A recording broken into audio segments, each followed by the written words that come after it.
কেমন আছো বন্ধুরা? সংখ্যা দিয়ে শুরু হলেই সব সমাস যে দ্বিগু সমাস তা কিন্তু নয়।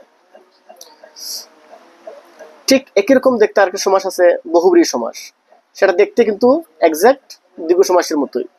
তাই আমরা অনেক সময় এটা কি মানে মানে অনেকটা কনফিউজ করে ফেলি পরীক্ষাতে। যেমন দেখো বন্ধুরা, চৌচালা, দশানন, ত্রিনয়ন, চৌপায়া, দশভুজা এগুলো কিন্তু দেখতে অনেকটা দ্বিগু সমাসের মতো, বাট এগুলো কিন্তু বহুব্রীহি সমাস। কেন বহুব্রীহি সমাস? কারণ আমরা জানি বহুব্রীহি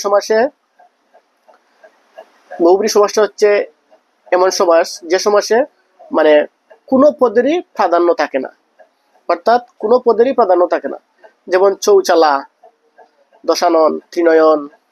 এই যে চৌচালা বলতে কিন্তু চার চাল বিশিষ্ট একটা ঘরকে বোঝাচ্ছে এখানে, অর্থাৎ কোনো পদেরই প্রাধান্য না, এখানে ঘরকে বোঝাচ্ছে। তেমনি দশানন দ্বারা রাবণকে বোঝাচ্ছে, ত্রিনয়ন দ্বারা শিবকে বোঝাচ্ছে, চৌপায়া দ্বারা কিন্তু চেয়ারকে বোঝাচ্ছে, দশভুজা দ্বারা দুর্গাকে বোঝাচ্ছে। যদি এইরকম কোন পদেরই অর্থের প্রাধান্য না থাকে সেটা অবশ্যই বহুব্রীহি সমাস।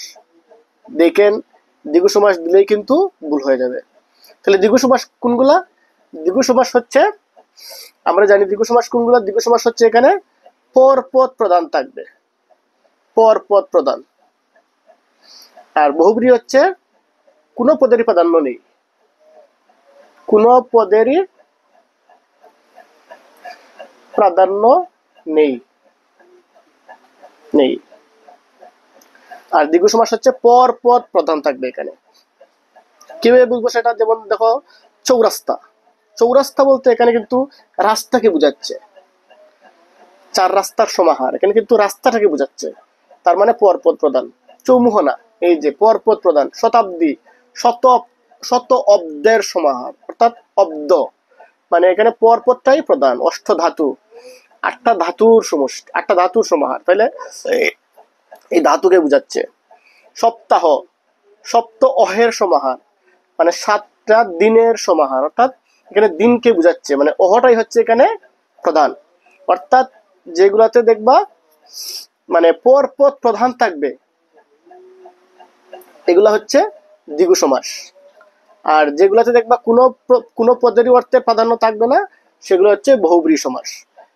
সেটা হচ্ছে একটা টিপস বলতে পারেন, মানে সহজে নির্ণয় করার জন্য, বহুব্রীহি এবং দ্বিগু সমাসকে আলাদা করার জন্য।